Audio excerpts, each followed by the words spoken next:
തമിഴ്നാട് അണ്ണാ യൂണിവേഴ്സിറ്റിയിൽ വ്യാജ ബോംബ് ഭീഷണി. പോലീസ് പരിശോധനയിൽ ഒന്നും കണ്ടെത്താനായില്ല. മുഹമ്മദ് റഹീസ് വിശദാംശങ്ങൾ.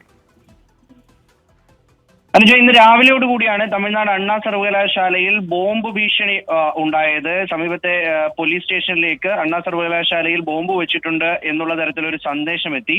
ശേഷം പോലീസ് ഉടൻ തന്നെ ഇവിടെ പരിശോധന നടത്തി. ഡോഗ് സ്ക്വാഡ് അടക്കം എത്തിയുള്ള പരിശോധനയാണ്. പ്രത്യേകിച്ചും അണ്ണാ സർവകലാശാലയിൽ വിദ്യാർത്ഥിനി പീഡനത്തിനിരയായ സംഭവവുമായി ബന്ധപ്പെട്ട് വലിയ പ്രതിഷേധങ്ങളൊക്കെ നടക്കുന്ന സമയമാണ്. കോളേജ് അധികൃതർക്കെതിരെയൊക്കെയും മാനേജ്മെന്റിനെതിരെയും വലിയ ഭീഷണിയൊക്കെ നിലനിൽക്കുന്നുണ്ട്. ആ സാഹചര്യത്തിൽ പോലീസ് ഇതിനെ വലിയ ശ്രദ്ധയോടുകൂടി തന്നെ പരിശോധിച്ചു. ശേഷം ഇവിടെ നിന്നും എന്തായാലും ഒന്നും കണ്ടെത്താൻ കഴിഞ്ഞില്ല. അതിനുശേഷം ഇതൊരു വ്യാജ ബോംബ് സന്ദേശമാണ് എന്നുള്ളത് മനസ്സിലാക്കിയിട്ടുണ്ട്.